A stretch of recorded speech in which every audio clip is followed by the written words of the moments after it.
French President Emmanuel Macron appears to have rejected the prospect of attending a summit with Prime Minister Boris Johnson. The Times has reported that the French government has rebuffed attempts by diplomats to arrange a date for a meeting between the two leaders.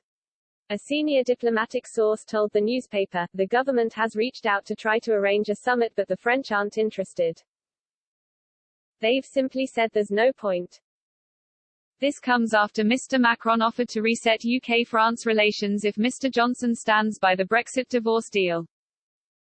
Paris and London have come to blows over a number of issues during the Brexit process, including fisheries, financial services and the Northern Ireland Protocol. In 2019, The Guardian spoke to Parisians about how they viewed the Brexit debate. Cyril Baudran told the newspaper, negotiations seem to be going round in circles. He also said that he doesn't blame England, but warned political leaders must find a resolution to the fallout.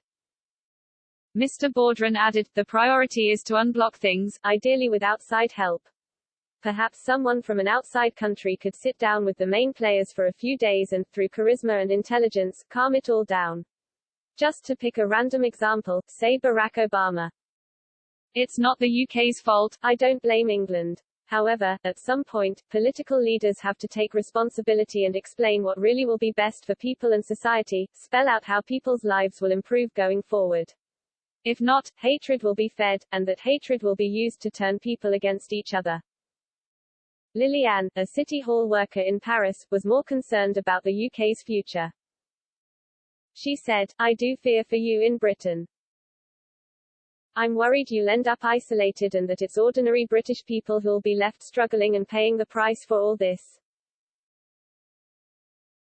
Asked what she thought British politicians should do to end the deadlock, she replied, good Lord, who is France to give lessons right now? Look at the state we're in ourselves. Natalie, a mother from Brittany who had attended Gilets Jaunes street protests in Paris, said Britain leaving the bloc was a revolt against the current state of politics. She added, Britain leaving the EU is a way to stand up to governments and say loud and clear that politics should be done differently. Georges, a retired physicist, admitted to complete bafflement as to what might happen next over Brexit. He continued, there's a crisis in Britain because a political party tried to resolve its differences on the back of Europe. And there seems to be a cultural issue at play with some seeing Britain as a great empire that can go it alone. But at the end of the day, the politicians who campaigned for Brexit didn't explain what it would involve or the consequences.